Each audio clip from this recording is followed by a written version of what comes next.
You are doing super well, and it's so nice to see all of you back again. And in this video, I wanted to share with you it's a short video on the characteristics of a requirement.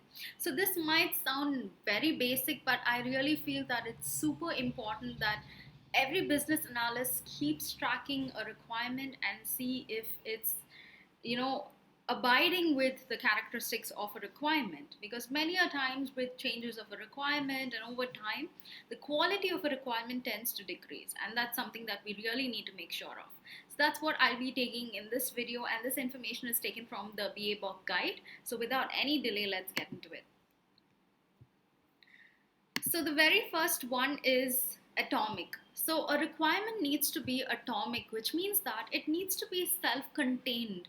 And when you want to understand one requirement, it should be understandable, meaning that you shouldn't be referring any other requirements just to understand what this requirement that you're looking at is about.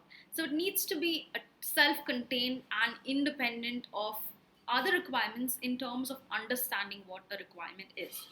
And the next one is complete. So this is very important because a requirement needs to be capable of performing, or driving work. Okay. So if work cannot be done because a requirement is not well furnished, it's not well written down, it means that your requirement is incomplete and it definitely needs more set of information. So this completeness of a requirement, it would vary, the level of completeness would vary depending on the stage that it is in a life cycle. So generally when the requirement is just in a conceptual stage, or when still elicitation needs to go about that requirement, you cannot expect a requirement to be complete enough. But when it needs to go for development and it's prioritized, then definitely we need to make sure that a requirement is complete, and there shouldn't be any reasons why a requirement is incomplete at that particular stage. The next characteristic is consistent. So always it aligns with stakeholders needs as well as with other requirements. So note the word always, because as I said, sometimes a requirement might change over time, certain information metadata might change, but it's very important for business analysts to maintain the attributes and information of a requirement in a way that whenever it has been referred to, it is still up to date with the information. So make sure that your requirements are consistent as well. The next one is concise. So you need to make sure that your requirement is concise enough in a way that it is to the point and it does not have any unnecessary content in it. Because believe me, developers, most of the developers, they do not have time, and even not only developers but even other stakeholders, they do not have the time to go through all the details of a requirement in a way that in that case it needs to be concise enough and to the point, so that when they read that little content, it's all the information that they need to know. Okay. So the next one is feasible. So always make sure that a requirement that you document is feasible, possible and realistic. So if you see in the invest standards of a user story, it needs to be realistic based on whatever time constraints you have, other constraints you have. It should be realistic and possible in terms of the time, the budget and resources that you have in hand, all the risks taken into consideration. It needs to be reasonable, possible and realistic as well. The next one is unambiguous. Okay, so many requirements, sometimes we write it in a way that it's very unclear. Okay, people when they read it, they don't know whether a particular requirement or particular case or scenario is being fulfilled or not, because that's the way we kind of write down our requirements.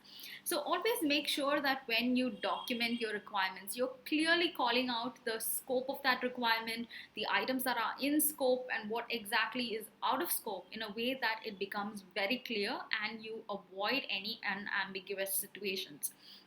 Okay, and the next one is testable. So you need to write requirements and capture requirements in a way that it can be tested, because only then you can verify if that requirement or the design that you have built has been fulfilled or not. So the requirement that you have in hand, try to check and see whether it's testable, because that's the only way you can say that the requirement is kind of fulfilled.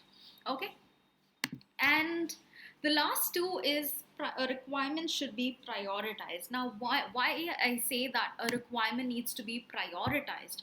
It's because that a requirement needs to be prioritized, it needs to be grouped, negotiated in terms of whether it's important or it's urgent when you compare it with other requirements.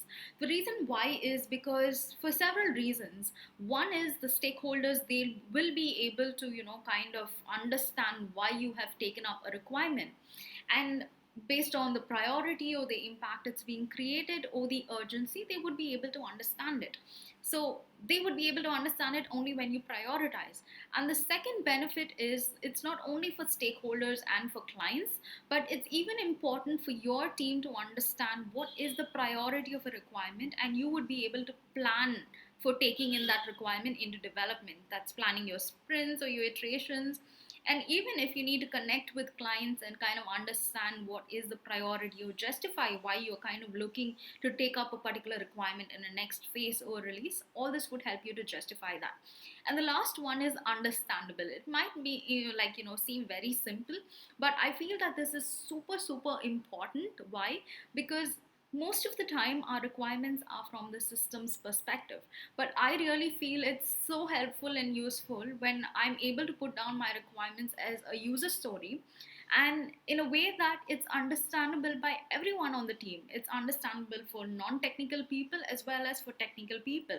So even as business analysts, it's very easy for us to convey that requirement, and even when non-tech people or stakeholders take a look at that requirement, it's super easy and understandable. So these are all the characteristics of a requirement. I hope that you got some information on what are the different characteristics of the requirement, and you would be able to, next time when you write down your requirements, you would be able to kind of check it off and see whether it's satisfying these characteristics. So I hope that this video was helpful.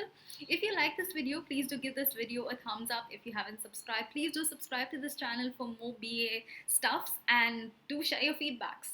Until then, bye and take care.